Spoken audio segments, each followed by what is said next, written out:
Então, essa nossa segunda mensagem nessa manhã, com a leitura de um trecho que já foi lido aqui. Eu falei na minha primeira vez que nós não tínhamos combinado nada, nem eu e o pastor Jaime, mas graças a Deus pela leitura da carta aos Colossenses, que é onde nós estamos baseando nossas mensagens aqui. E hoje nós vamos ler Colossenses capítulo 3, versículos 1 a 17. Colossenses capítulo 3, versículos 1 a 17. E conservem suas Bíblias abertas depois na carta aos Colossenses, por favor.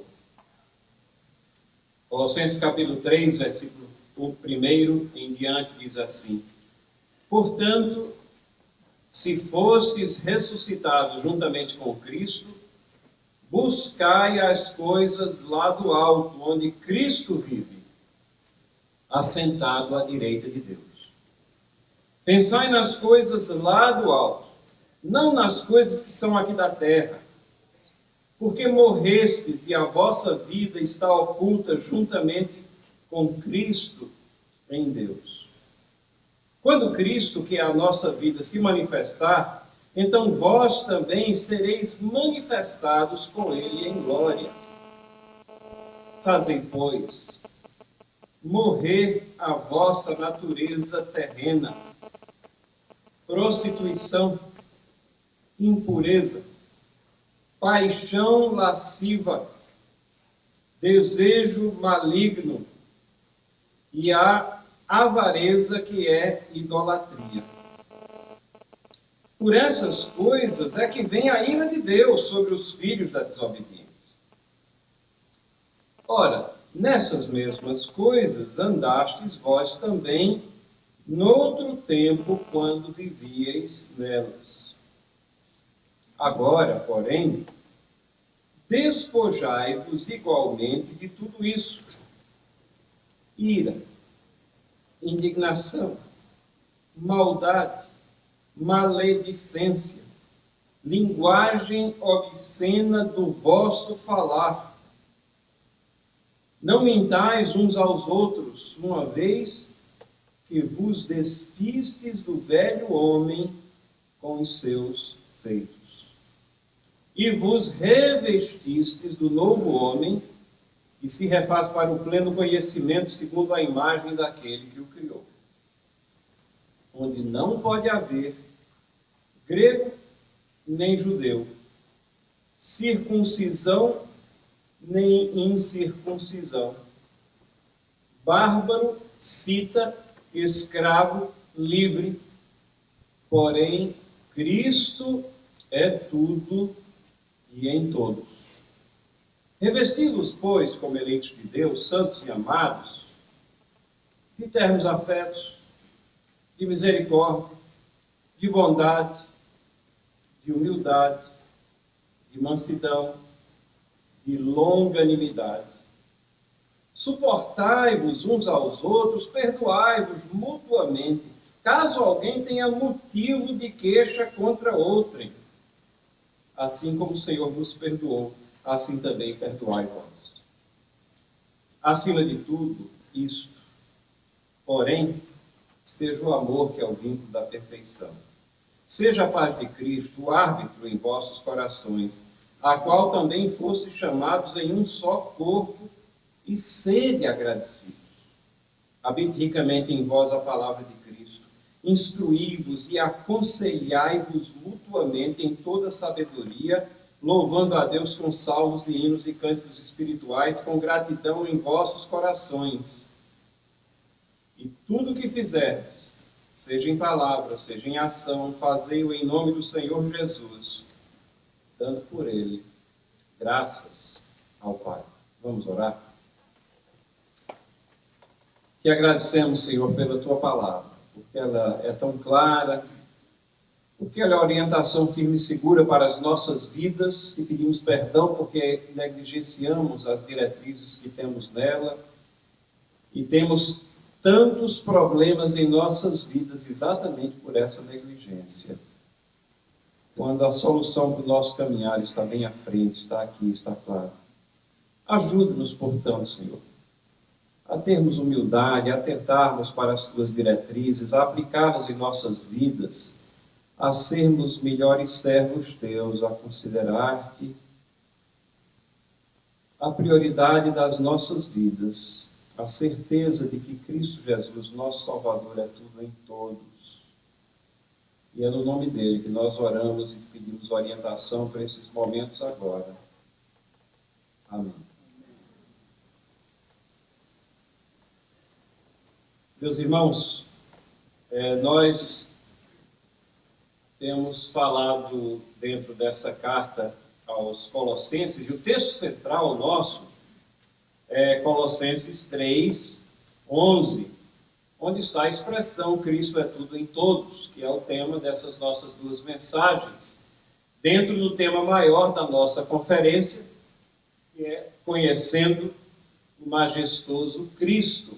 E a pessoa de Cristo tem sido exposta de várias maneiras, em suas várias facetas aqui, por todos aqueles que têm trazido e exposto a palavra de Deus aqui no nosso meio. Somos gratos a isso, temos aprendido com essas exposições. Esse, então, é o nosso texto central, Colossenses 3,11. Mas só a título de lembrete, na primeira mensagem, nós verificamos que nessa carta aqui, Paulo está preocupado com algumas heresias. Ele está preocupado em se contrapor exatamente a algumas ideias estranhas que estavam ali rodeando e até internamente se apresentando dentro daquela igreja. E Paulo está escrevendo a crentes, isso ficou bem claro quando nós lemos aqui no capítulo 1, quando Paulo dá graças, capítulo 1, versículo 12, dando graças ao Pai que vos fez idôneos à parte que vos cabe da herança dos santos na luz.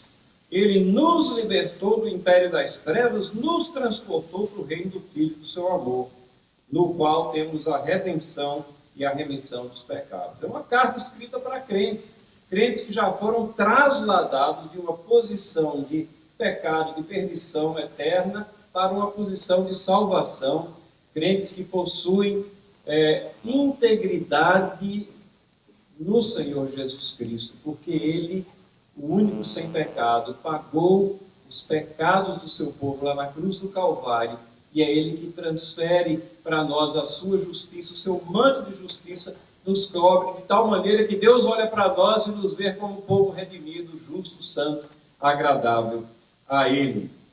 Mas existiam heresias aqui nessa igreja, e Paulo trata dessa questão fazendo exatamente uma exposição de quem é Cristo. Quem é Cristo? Para que o contraste fique muito claro, para que as diferenças sobressaiam, para que as pessoas possam ver a futilidade de todas essas ideias que teimavam em se imiscuir aqui naquela igreja. E nós vimos na primeira mensagem que ele estabelece que Jesus Cristo, nosso Salvador, ele é, sem sombra de dúvidas, inequivocamente, ele é Senhor do universo. Vimos isso no capítulo 1, versículos 15 a 17. Ele é o Senhor do universo. Depois, na sequência do mesmo texto, Paulo nos mostra que Jesus Cristo é o Senhor da igreja. No capítulo 1, versículos 18 a 20, fizemos uma análise, exposição e aplicação disso na nossa primeira mensagem, mas tudo isso convergindo para aquela resposta crucial que você tem que dar. Quem é Cristo para você? Para você, quem é Cristo? E a resposta que Paulo nos dá ali na sequência daquele texto é que Cristo é Senhor de sua vida. Versículos 21 a 23 do capítulo 1. Então, não somente Ele é o Senhor do universo, não somente Ele é o Senhor da igreja, desse povo redimido que Ele comprou com alto preço, mas Ele é o Senhor da sua vida, e isso tem que fazer toda a diferença na sua prioridade de vida, na forma como você encara todas as coisas. Elas têm que ser encaradas do ponto de vista de Deus, e a sua vida tem que ser vivida nessa conscientização de que Deus, o Supremo Criador, tem um plano de redenção e você está incluído nele. E você não pode fugir às implicações dessa inclusão, sua vida tem que ser diferente, tem que ter evidências dessa transformação de vida. E nós vimos também que nesse primeiro capítulo que nós tratamos da mensagem anterior, e até o início do capítulo 2, até o primeiro versículo do capítulo 2, Paulo trata coletivamente, na primeira pessoa do plural, referindo-se a nós, ele incluso, aqui nos versículos 1 a 14. Depois vimos, quando ele faz a exposição de Cristo, que ele muda o tratamento e começa a falar dele, ele, referindo-se a Cristo, nos versículos 15 a 20. E depois ele vira-se para os seus leitores e para nós, que somos os seus leitores e recebedores dessa carta, e começa a fazer a aplicação vós, nos versículos 21 a 23, culminando com um testemunho, um intenso testemunho pessoal, onde o tratamento é eu. Ali começando na segunda parte do versículo 23, quando ele diz, do qual eu, Paulo, me tornei ministro. E ele, na sequência, diz agora, me regozijo nos meus sofrimentos, versículo 25, do qual me tornei ministro, versículo 26, o mistério que esteve oculto dos séculos das gerações, agora, todavia, se manifestou aos seus santos, aos quais Deus quis dar a conhecer qual seja a riqueza da glória desse mistério entre os gentios, isto é, Cristo em vós a esperança da glória, o qual nós anunciamos, advertindo a todo homem, ensinando a todo homem toda a sabedoria, a fim de que apresentemos todo homem perfeito em Cristo. Para isso é que eu também me afadigo. Paulo se entregava, se cansava nessa tarefa, mas ele considerava isso a missão dele, era uma tarefa gloriosa, esforçando-se o mais possível, segundo a sua eficácia, que opera eficientemente em mim. E no versículo do primeiro do capítulo 2, ele terminando essa passagem introspectiva, mas ao mesmo tempo de testemunho pessoal para todos, ele diz, gostaria, pois, que soubesseis quão grande luta venho mantendo por vós. O amor de Paulo por aquela igreja, e não somente por aquela igreja, para a igreja de Laodiceia, para as outras igrejas onde essa carta estaria sendo lida, por nós que ainda nem existíamos nessa ocasião, mas Paulo tinha consciência de que essa era a mensagem de Deus para todas as eras. Ele está nessa grande luta, agonizando e lutando para fazer a exposição mais fiel possível da pessoa de Cristo. Quão grande luta tenho por vós, pelos laodicenses, e por quantos não me viram face a face, como nós que não vimos a ele face a face, mas estamos aqui aprendendo aos pés de Paulo, na palavra inspirada do Espírito Santo, na palavra de Deus. E aí, nesse capítulo 2, que precede o texto que nós lemos do capítulo 3, Paulo continua exaltando a Cristo. E ele passa a tratar especificamente das heresias e problemas que ameaçavam aqueles crentes. E ele faz isso demonstrando que Cristo está acima dessas ideias, dessas questões, daquelas coisas que perturbavam a fé cristã daqueles irmãos. Cristo está acima das vãs filosofias, versículos 1 a 10. Filosofias que teimam em se imiscuir dentro do cristianismo. Especulações falaciosas que não se sustentam, não têm nem lógica, mas teimam em adentrar o cristianismo. Sutilezas do pensar humano, coisas que têm aparência de sabedoria, mas que são, na palavra de Paulo, raciocínios falazes. Uma falácia é uma proposição que dá a impressão de ser uma coisa verdadeira, uma declaração verdadeira, mas não se sustenta. E Paulo acaba de fazer uma exposição de quem é Cristo. Se Cristo é o Senhor do universo, é o Senhor da igreja, é o Senhor da sua vida, como é que você vai dar ouvido a pensamento de homens? Pensamentos que, na realidade, representam os rudimentos do mundo. Enquanto aqui na nossa frente nós temos, veja o versículo 9, aquele no qual habita corporalmente toda a plenitude da divindade. Também nele estáis aperfeiçoados, ele é o cabeça de todo principado e potestade. Se nós temos a Cristo, se nós temos a revelação da pessoa de Cristo, se nós temos conhecimento da pessoa de Deus Pai através de Cristo, se nós temos o Espírito Santo falando de Cristo, nos revelando a Cristo, fazendo com que nós entendamos tudo isso que está colocado aqui na palavra de Deus, escrita para a nossa instrução, como é que nós vamos dar ouvidos à filosofia e vãs sutilezas? E Paulo diz, cuidado, ninguém venha a enredar, porque essas coisas são tradições dos homens, rudimentos desse mundo. Cristo está acima disso. Essas especulações falaciosas, sutilezas do pensar humano. Até o versículo 10, Paulo trata disso. Versículos 11 até 17, Paulo mostra que Cristo está acima do legalismo.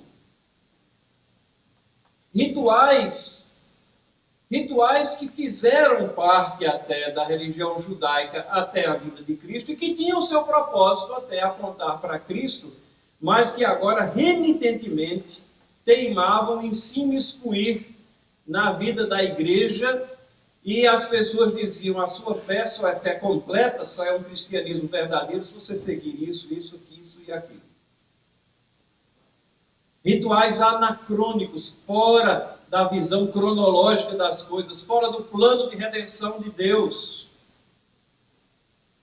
Insistência na questão da circuncisão, que era um símbolo. Paulo mostra que Cristo está acima disso, está acima dessas ordenanças, está acima das regrinhas humanas que são feitas, essas regrinhas que também teimam estar presente ao longo da história da igreja, quer seja o cabelo tem que ser de tal comprimento, ou a veste tem que ser desse jeito ou daquele outro. E nós não estamos falando aqui de vestimentas que faltam à modéstia, não, e que expõem indevidamente o corpo, mas regras que são feitas por homens como se tivessem valor religioso e se tivessem o poder de agradar a Deus, quando na realidade, da mesma maneira com as vãs filosofias, elas também procedem da mente humana. Não tem nada a ver com a religião verdadeira. Ele diz que Cristo está acima disso. Cristo despojou os principados e potestades, publicamente expôs ao desprezo.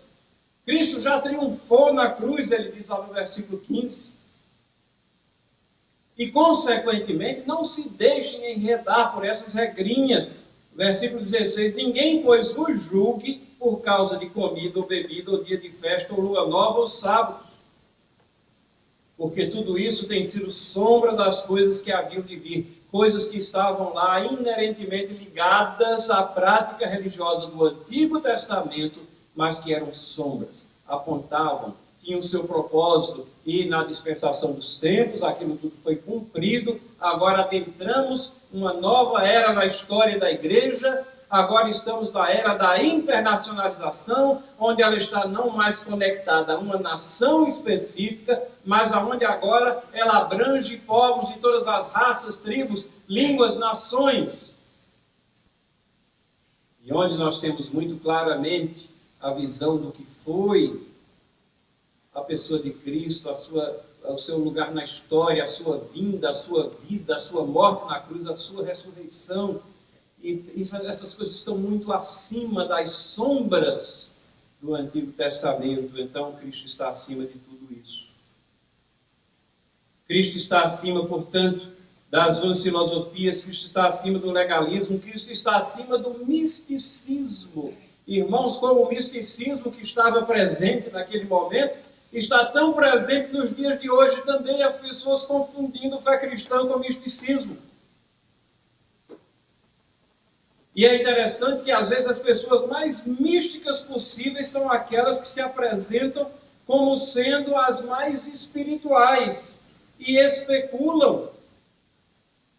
Paulo diz aqui no versículo 18, ninguém se faça árbitro contra vós, pretextando humildade. colocam aquela máscara da humildade, mas são extremamente orgulhosas dentro porque elas atingiram um patamar superior. Elas têm uma forma de comunicação diferente, que não é pela palavra e nem pela oração. Pessoas que se propõem a dar novas revelações às vezes, e aqui Paulo fala especificamente, culto dos anjos, baseando-se em visões, quando nós temos a palavra. Pessoas que dizem, não, mas eu tive uma visão, e você diz, quem sou eu para argumentar contra Deus? Não é contra Deus que você está argumentando, é contra aquele indivíduo que pretende ser humilde e trazer a palavra de Deus e está trazendo palavra de homens. Cristo está acima disso. Paulo diz que isso procede da mente carnal, no versículo 18. E que quem faz isso não retém a cabeça, da qual todo o corpo, suprido e bem vinculado por suas juntas e ligamentos, cresce o crescimento que procede de Deus. O crescimento que procede de Deus vem da palavra de Deus, vem da ação do Espírito Santo, iluminando a palavra de Deus, aplicando as verdades de Deus nos nossos corações. Cristo está acima das suas filosofias, do legalismo, do misticismo, culto aos anjos, visões, novas revelações, o que seja. Cristo está acima do asceticismo. O que é asceticismo? É aquela ideia, isso está exposto aqui nos versículos 20 até 23, aquela ideia de que você tem que se privar de alguma coisa para ter a atenção de Deus, ou para atingir um patamar de santidade maior. Onde quanto mais você se colocar numa posição de sofrimento, mais perto você está. Ora, nós sabemos que Deus pode mandar sofrimentos na sua providência, mas a gente não sai procurando por ele. E nem eles fazem parte de uma matemática macabra que faz com que você seja mais santo. Paulo diz que essas coisas estão presentes em várias religiões. Várias ideias de religiosidade propagam essa, na realidade, é uma autoexpiação. É uma forma de orgulho também, achar que você vai expiar os seus próprios pecados. Paulo diz, vocês morreram com Cristo para os rudimentos do mundo, porque como se vivesses no mundo, vos sujeitais a ordenanças. E ele diz aqui, olha, versículo 21, não manuseis isso, não proves aquilo, não toques aquilo outro, segundo os preceitos e doutrinas dos homens. Mais uma vez, irmãos, isso vem do pensamento humano. Ele diz, todas essas coisas, com o uso, se destroem. E ele continua no 23 assim, essas coisas, na realidade, têm aparência de sabedoria, como o culto de si mesmo, mas o centro é o homem, são as pessoas. Falsa unidade. Rigor ascético, todavia não tem valor algum contra a sensualidade. Nenhum valor tem contra o pecado. Porque o único remédio contra o pecado é Jesus Cristo. O único poder contra o pecado vem de Deus. E vem através de Cristo, é aplicado pelo Espírito Santo. E nós chegamos então no capítulo 3, que é o texto que nós lemos. E eu gostaria, lembrando que o nosso texto principal é o versículo 11, Cristo é tudo em todos, mas gostaria de notar que ele começa esse capítulo 3 com aquela incômoda palavrinha, se. Se. Ele diz, portanto, como consequência de tudo isso que foi exposto, se fostes ressuscitados juntamente com Cristo. É aquele mesmo termo, né, que nós vimos lá em 1:23, capítulo 1, versículo 23, onde ele diz, se é que permaneceis na fé. Ora, Paulo está escrevendo a crentes, como é que ele coloca essa casca de banana aqui para que nós escorreguemos? Ele não está escrevendo para crentes, ele está duvidando da minha crença, está duvidando da minha palavra. Irmãos, o autoexame é necessário na nossa vida. Exatamente para que nós constatemos que estamos alicerçados no fundamento, na rocha que é Cristo Jesus. E nos gloriemos em Cristo, não em nós mesmos. É muito saudável ao povo de Deus quando nós estamos aqui sempre nos examinando. Fomos ressuscitados juntamente com Cristo. E notem que Paulo tem razão de falar isso. Paulo está escrevendo para crentes. Paulo acaba de fazer uma oração praticamente de ação de graças aqui a Deus, logo no começo, pela fé daqueles daquela igreja. Como se estivesse aqui, ele iria orar agradecendo a fé dos irmãos, das irmãs, que os trouxe aqui, que façam que estejam interessados na palavra de Deus, na exposição da sua palavra, que querem aprender mais sobre Cristo. Mas, ao mesmo tempo, Paulo é realista. E ele vê que todas essas coisas que ele mencionou aqui no capítulo 2 são perigos reais. Ele não está falando aqui de uma coisa simplesmente teórica, mas ele está falando de gente dentro daquela igreja, ou de fora da igreja, mas cuja mensagem atingia os que estavam dentro, ou alguns, provavelmente, com toda probabilidade, dentro mesmo da igreja, que estava pregando coisas que eram contrárias a esse Cristo que é Senhor do universo, Senhor da igreja e Senhor da sua vida. Esse Cristo que ressuscitou, e nele ressuscitamos nós para uma nova vida. E ele está dizendo, se você ressuscitou com esse Cristo, se você realmente é uma nova criatura, se você realmente passou de uma posição de inimizade, de perdição eterna, para uma de salvação, para uma onde você é considerado amigo do nosso Senhor Jesus Cristo, de Deus, reconciliado com Ele, filho de Deus. Como é que você pode pensar, ousar pensar nessas questões aqui referidas? Filosofias que vêm de homem, legalismo, regras que não procedem da palavra, que transcendem as exigências de Deus, coisas místicas, misturadas com a religião verdadeira, com o linguajar cristão,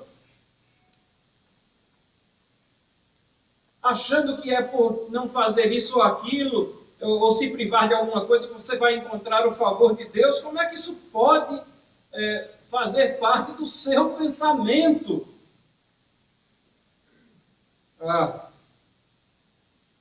Paulo nos diz aqui que nós morremos para as coisas da terra, no versículo 3 aqui. Pensar, e ele diz que a gente deve buscar, pensar e buscar as coisas que são do alto.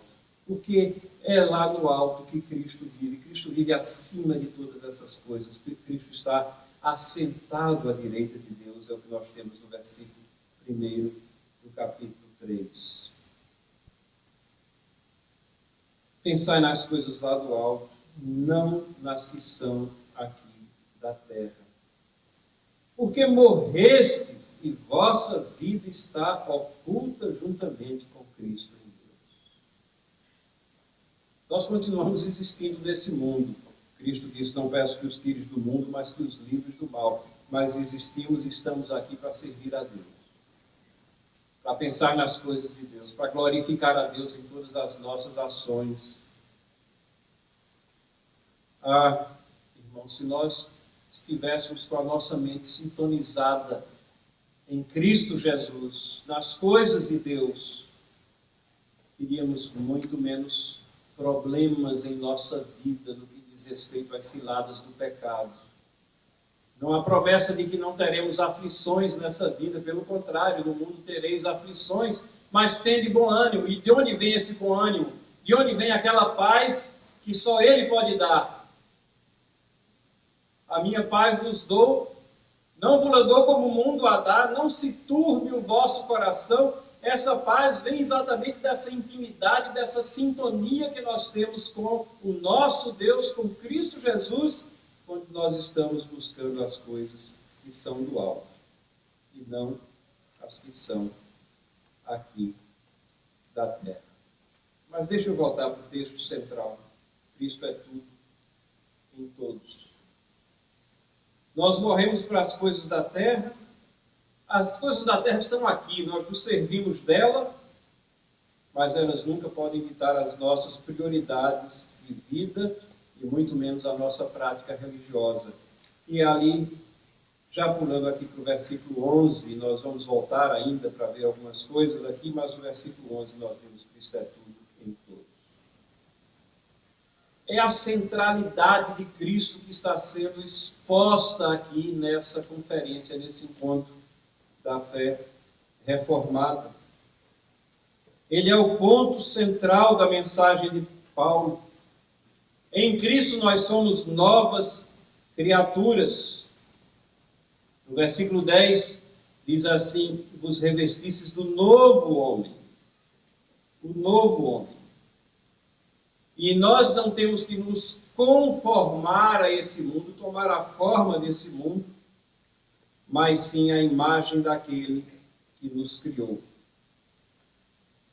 Mas o que é que seria realmente esse Cristo é tudo em todos? Será que essa é uma proposição assim, distanciada? É um assentimento intelectual a uma verdade?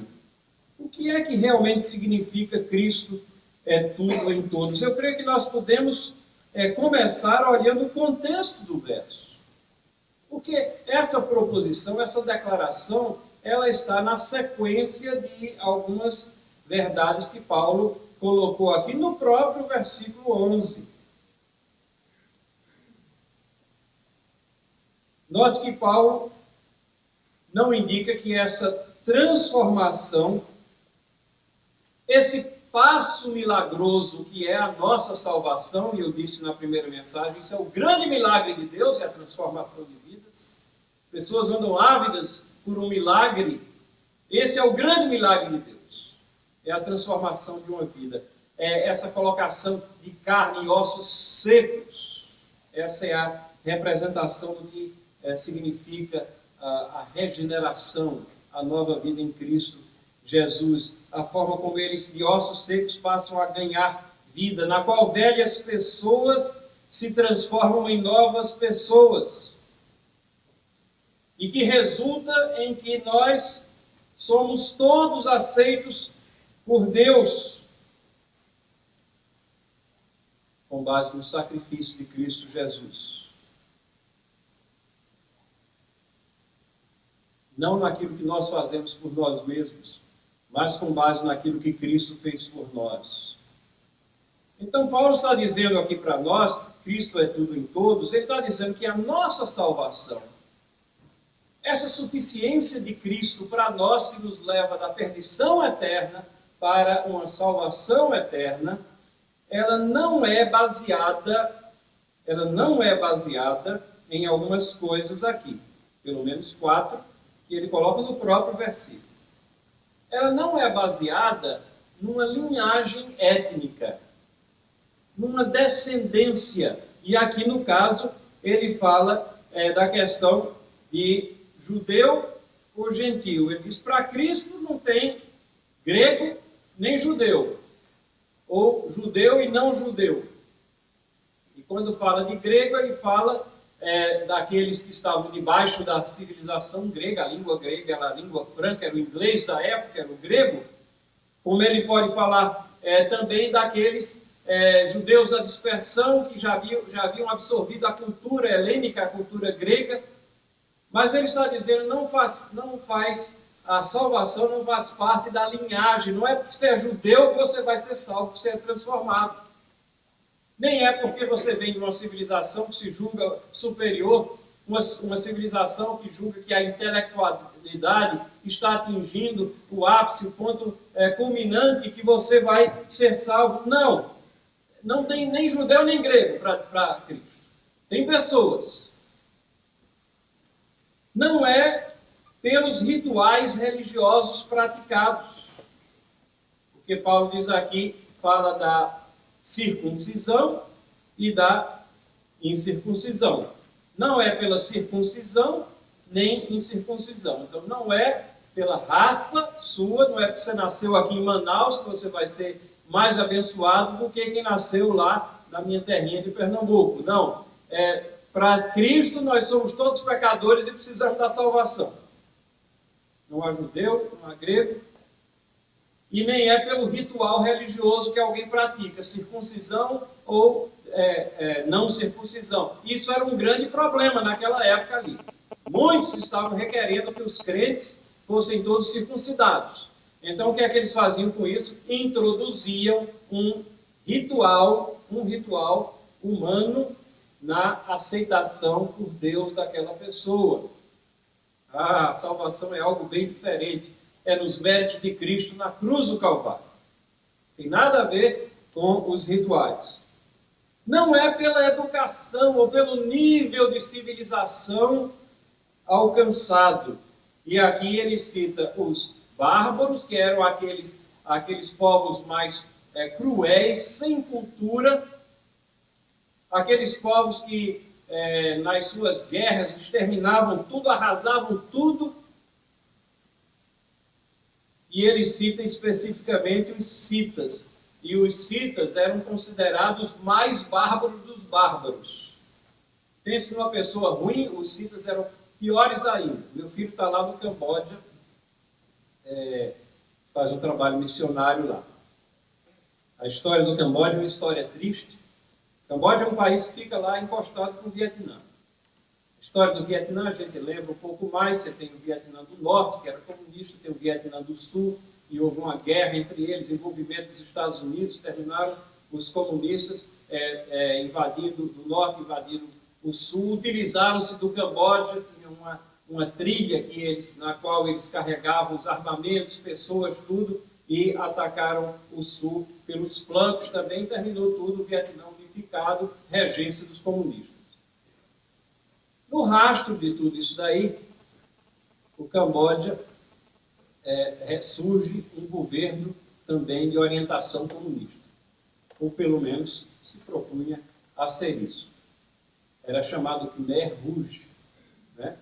O Khmer, ou Khmer, que é o nome até da língua lá da região, mas diz respeito à cultura própria, e Rouge vermelho ali, toda aquela região da Indochina foi inicialmente colonizada pelos franceses. E esse pessoal era tão cruel, esse pessoal que tomou o poder, era uma monarquia, eles mandaram o rei às favas e tomaram o poder, e a capital, Phnom Penh, no ano de 2009, no início ela tinha quase 700 mil habitantes. Eles disseram, não, todo mundo sai daí da cidade, esvazia tudo, vai todo mundo para a agricultura, para os campos. Naquele ano, a população foi reduzida para 32 mil pessoas. Pensem numa cidade fantasma, uma metrópole fantasma. De quase 700 para 32 mil pessoas.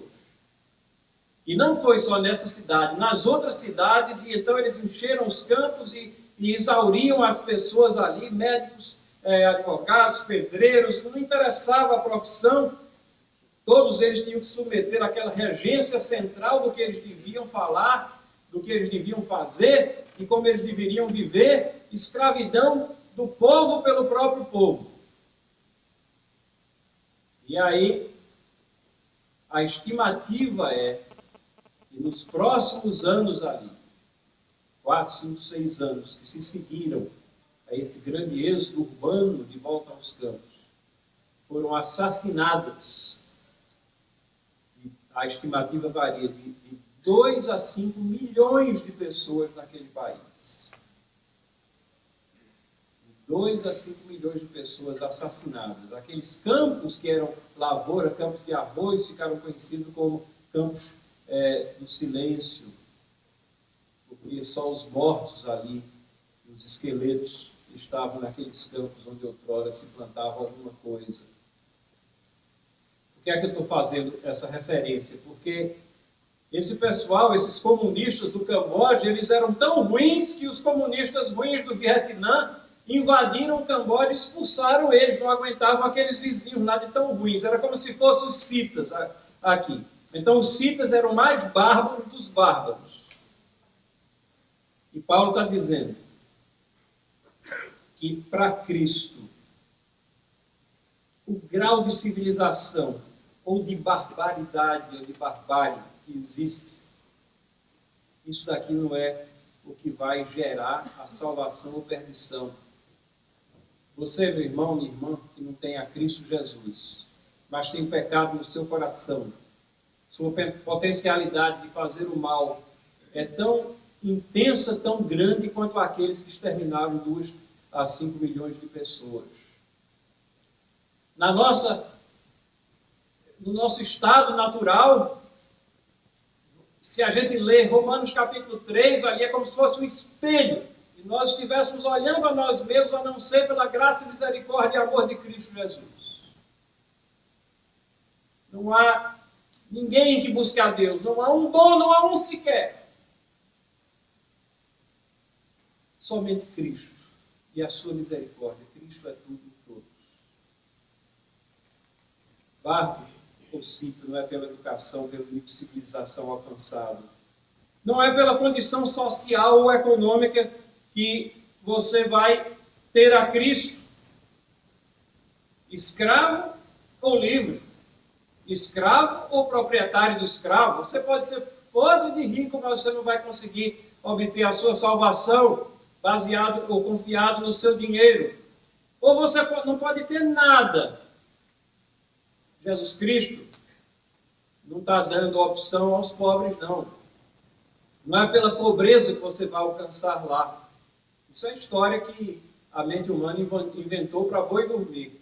Não, é através do arrependimento, é através do reconhecimento que não somos nada. O que tem, o que não tem, espiritualmente falando, não tem nada. Nós estamos irremediavelmente perdidos em nossos delitos e pecados e dependemos somente de Cristo, que é tudo em todos.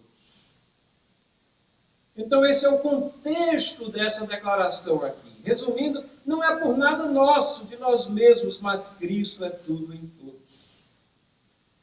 E, consequentemente, a consequência, o resultado disso, é que nós temos que ter os nossos olhos fixados nele.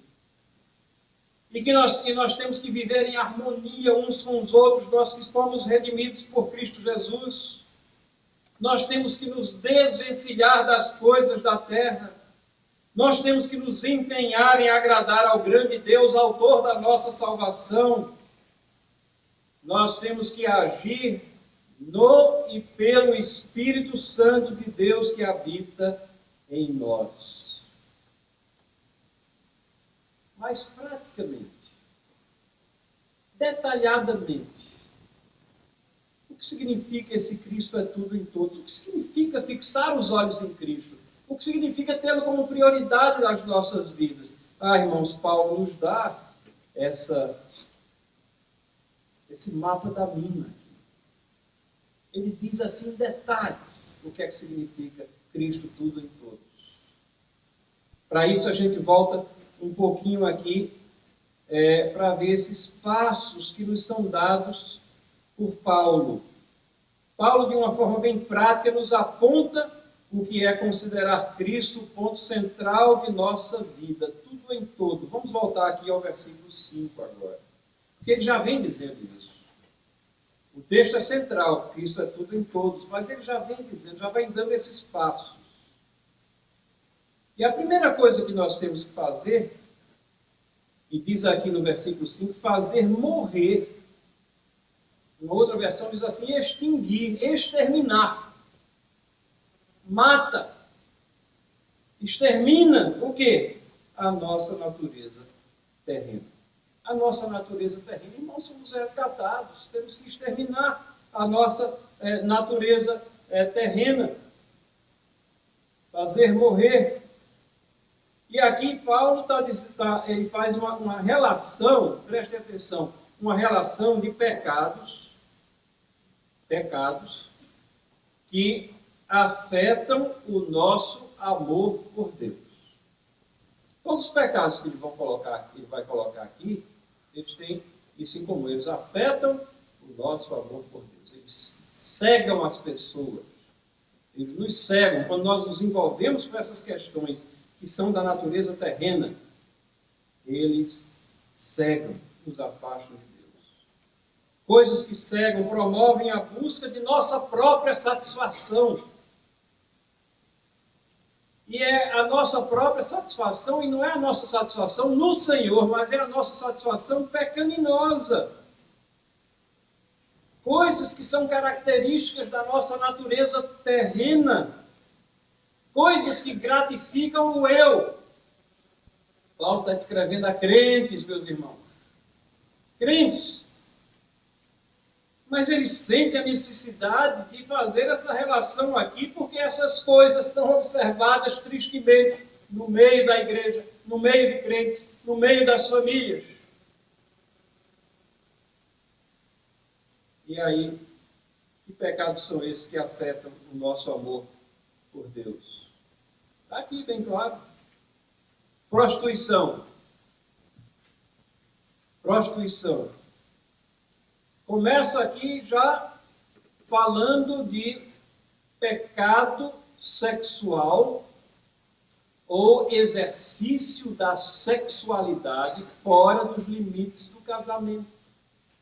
Nada errado com a sexualidade exercida corretamente dentro dos limites do casamento. Deus nos fez criaturas e nós nos relacionamos sexualmente com aquele ou com aquela que Deus colocou em nossas vidas para constituirmos um lar, a família da forma intencionada por Deus, né? E isso começa, em primeiro lugar, que essa união, esse casamento, desde a criação, é entre os dois sexos que Deus criou. Ele não criou 3, 4 ou 5. Ele criou 2. Só existem 2, o mais é de procedência maligna. Na cabeça dos homens é distorção do plano original de Deus. Um homem e uma mulher que deixam pai e mãe e constituem uma nova unidade, uma nova família. Fora disso é prostituição. Não tem outro nome. Impureza. E aqui, no meio desses dois, está envolvida a questão da pornografia. Está envolvida o envolvimento do pensamento, às vezes não do corpo com outra pessoa, mas do pensamento em questões sexuais ilícitas e indevidas também, que são a praga dentro da igreja também. E que vão afundando o pensar, a concentração, vai cegando as pessoas, vai fazendo com que elas olhem cada vez mais introspectivamente para si e procurem a satisfação momentânea do eu, em vez de estarem procurando as coisas eternas. Coisas que cegam, que afetam o nosso amor por Deus. Prostituição, impureza, paixão lasciva. Eu não conheço nada que segue mais. Tenho tristemente visto alguns exemplos na vida de pessoas que adulteraram ou que cometem pecados sexuais e como eles ficam cegos, não olham, não pensam em mais nada, só em si mesmos. Pensamentos encorajados pela fábrica de fazer doido, que são as nossas novelas, onde a felicidade humana é colocada como sendo a coisa principal. E você pode quebrar qualquer princípio para alcançar essa felicidade humana. O seu casamento, relacionamentos, amizades, o que for. Essa grande aula de filosofia massificada que o Brasil tem e que adentra todos os lares, inclusive os lares evangélicos, onde as famílias estão ali reunidas para jantar e sendo testemunhas do ato sexual das 8 ou das 9 horas. leva os pensamentos a se concentrar em quê? Em Deus? Não! Pecados que afetam o nosso amor por Deus. Prostituição, impureza, paixão lasciva, desejos malignos, a intencionalidade de fazer o mal, deixar com que o mal venha a reger as nossas ações e pensamentos, em vez do Espírito Santo estar direcionando nossas mentes e corações. A avareza, a cegueira que o dinheiro traz também. Ele diz que o amor ao dinheiro é a raiz de todos os males. E aqui, para que não paire sombra de dúvida de que isso afeta o nosso amor por Deus, ele diz aqui a avareza, que é idolatria. Colocação do dinheiro, das coisas materiais, no lugar de Deus. Paulo está dizendo, não, irmãos, não. Isso tem que morrer, tem que acabar. Vocês já ressuscitaram com Cristo. Como é que essas coisas podem fazer parte da sua vida, do seu dia a dia? Vocês não estão vendo que vocês estão cegos, vocês estão impedindo que o amor a Deus flua, que essa concentração na pessoa de Cristo esteja ausente de suas vidas?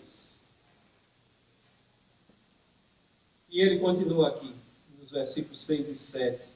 Ele nos diz que nós temos que fugir disso por uma razão, ou por algumas razões, 3 aqui que ele coloca. Ora, se ele nos manda buscar as coisas que são do alto, qual é o contrário de buscar? De ir em direção a alguma coisa? É fugir. É fugir. E você tem que fugir como você foge de um animal bravio. Você já viu um touro com raiva? Você entra num cercado assim, está lá aquele touro lá com o olhar já vermelho, e ele já está irritado com as 3 picadas de abelha que ele recebeu, alguma coisa assim, e ele está lá vociferando, bufando e salivando, e você vai entrando e ele olha, fixa os olhos em você, e o que é que você faz? Corre em direção ao touro e se abraça com ele? O que é que você faz? Você foge. E tem que fugir da maneira certa, não como aquele bêbado que o amigo dele encontrou, era um cara que era acostumado a beber, e o amigo dele encontrou ele, e ele estava todo quebrado. Ele disse, o que é que aconteceu? Ele disse, eu tomei umas e outras mais, e entrei no cercado, e aí eu vi um touro que era e um touro que não era. Eu estava vendo tudo em duplicidade. Um touro que era e um touro que não era. Aí eu olhei assim, busquei como é que eu ia fugir. Eu olhei na minha frente, tinha uma cerca que era e uma cerca que não era. Aí eu corri, pulei a cerca que não era e o touro que era me acertou. Tem muito crente que é assim, né? Ele diz que está fugindo, mas na realidade ele está tão envolvido com os seus pecados que nem a fuga dele adianta mais. Tem muito crente que é feito aqueles que se metem lá naquela corrida de touros lá na Espanha, achando que vão escapar incólume ali. Quando soltam um monte de animais raivosos atrás daquele gente, em ruas estreitas lá, e 10, 12, 15 vão para o hospital. Grande diversão aquilo. Tem muito crente que gosta de brincar com essas coisas aqui. Paulo está dizendo, foge disso. Por que fugir disso daqui? Ah, meus irmãos, se fosse só essa primeira razão, já era suficiente.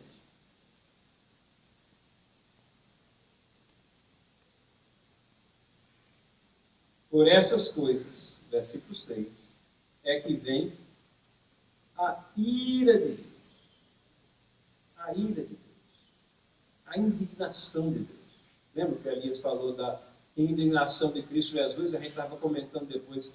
Eu não queria estar perto do nosso Senhor Jesus indignado. Muito menos querer estar perto da ira de Deus Pai, da ira da Trindade.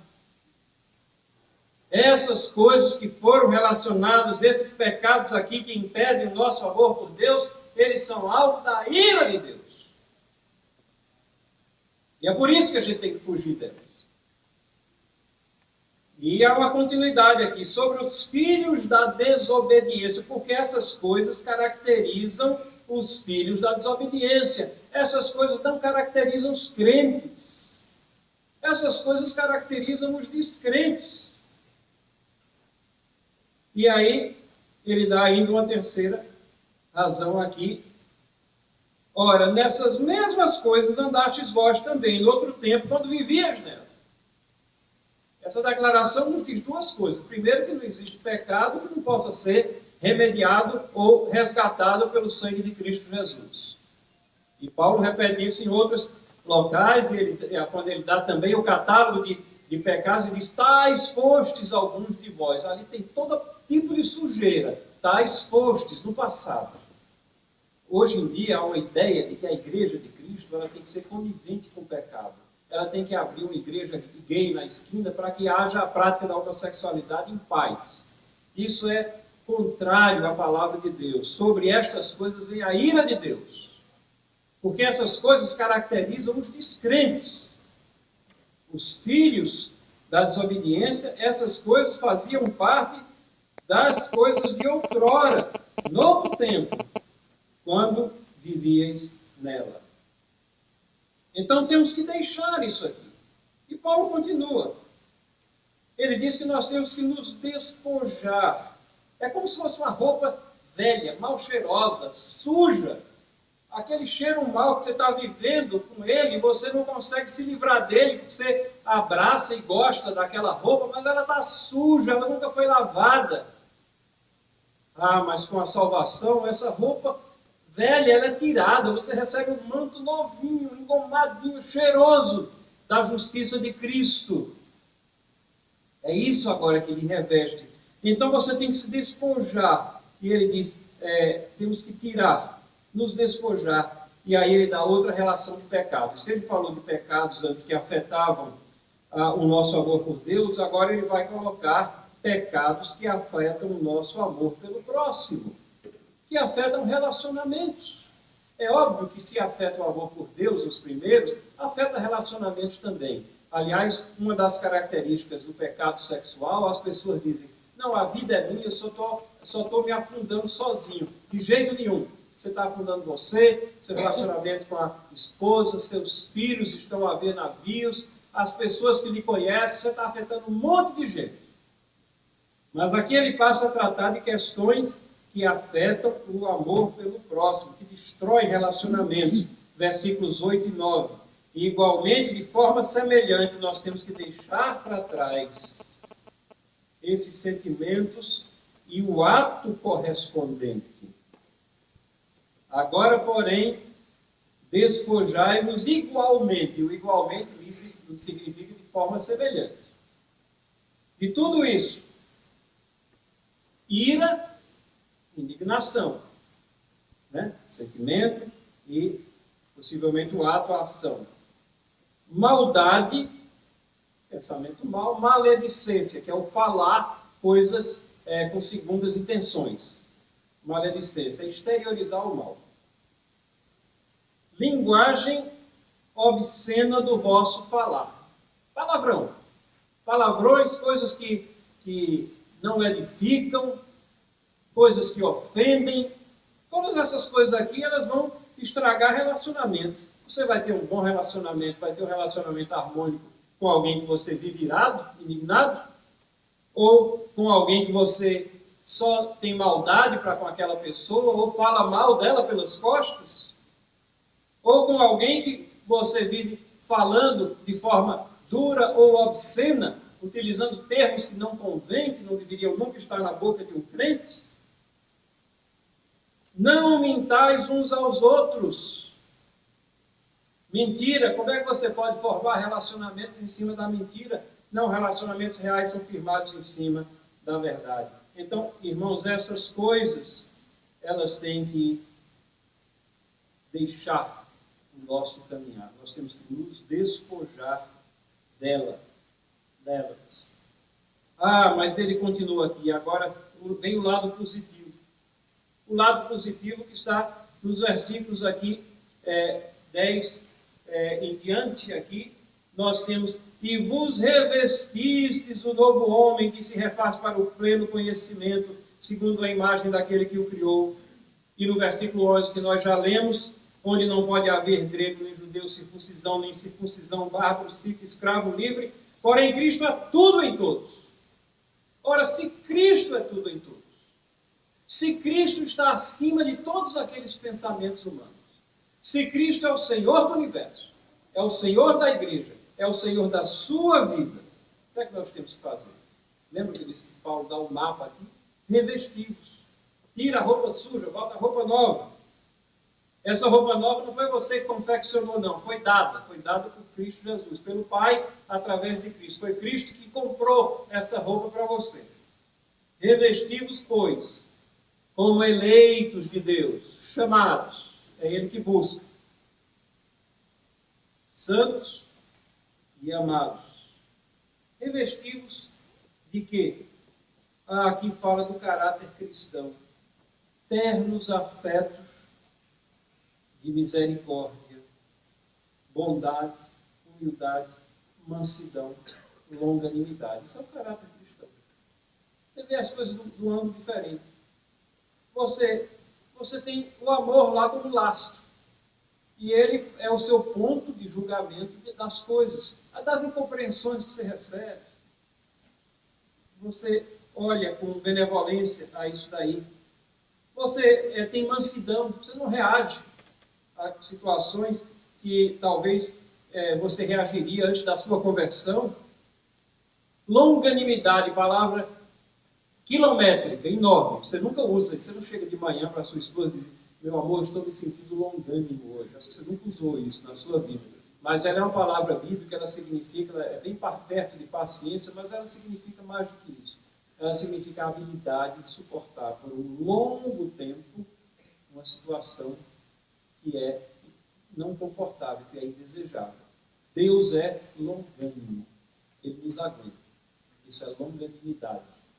E nós devemos ser longânimos, suportar as fraquezas, as insuficiências dos outros também. Longanimidade.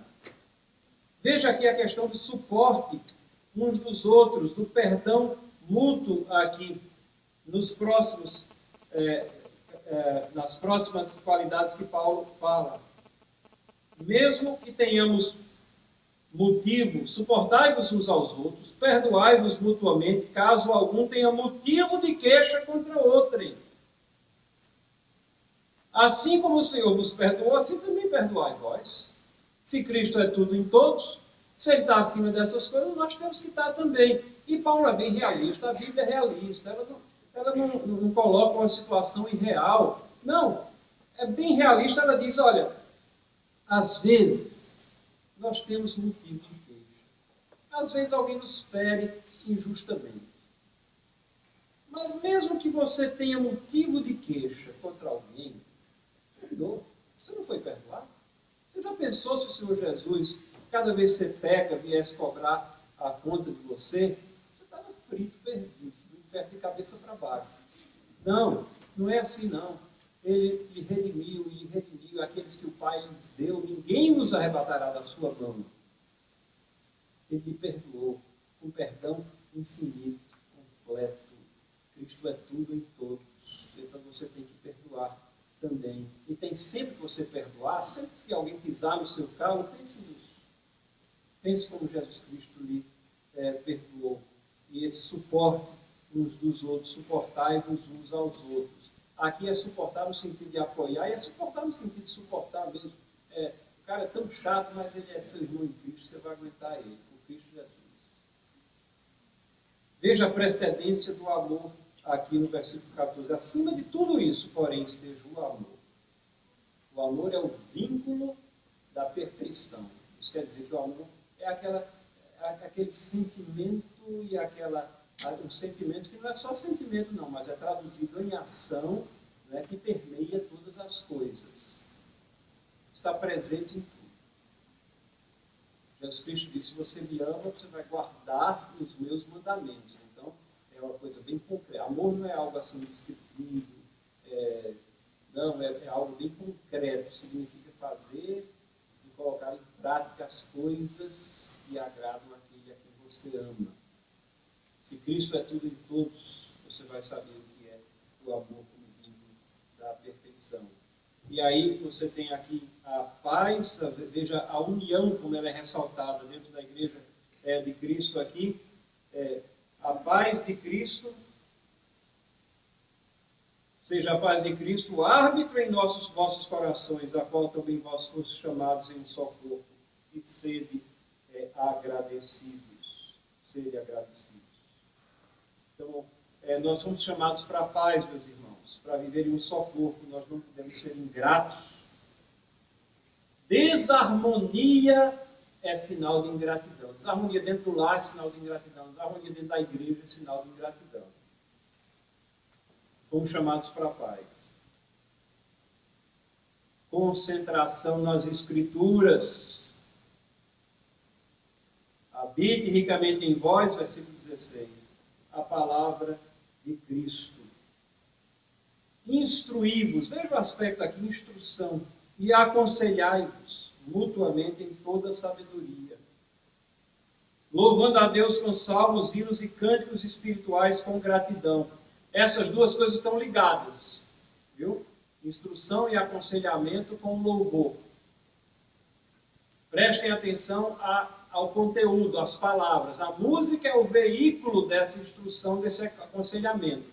Nós estamos vivendo dias de distorção, onde muitas vezes a música sufoca. E às vezes a mensagem é tão ruim que devia ser sufocada mesmo. Mas a mensagem deve ser correta, deve servir para instrução, para demonstração. E a música como veículo disso, como suporte. Com gratidão em vossos corações. Irmãos, concluindo. Cristo é tudo em todos. E, portanto, Paulo escreve esse versículo 17 aqui. Tudo que fizerdes, seja em palavra, seja em ação, fazei-o em nome do Senhor Jesus, dando por ele graças ao Pai.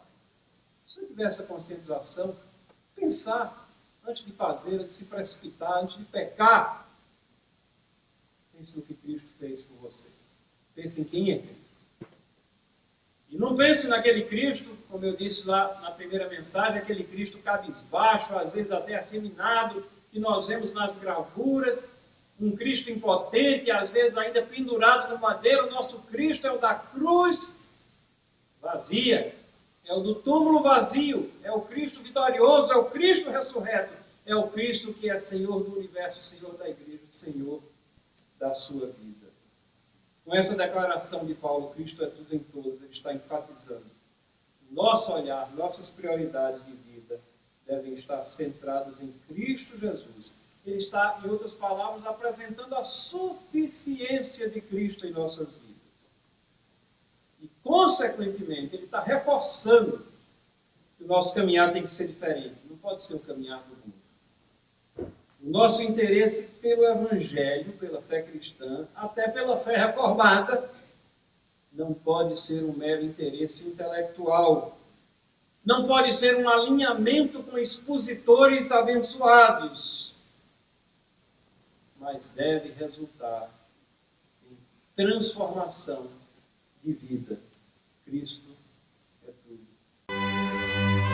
Participe do 21º Encontro da Fé Reformada. Vivendo no Poder do Cristo Vivo. De 8 a 11 de novembro, no Teatro Manauara. Informações e inscrições 3645-1724. Realização e coordenação: Igreja Presbiteriana Cidade Nova em Manaus.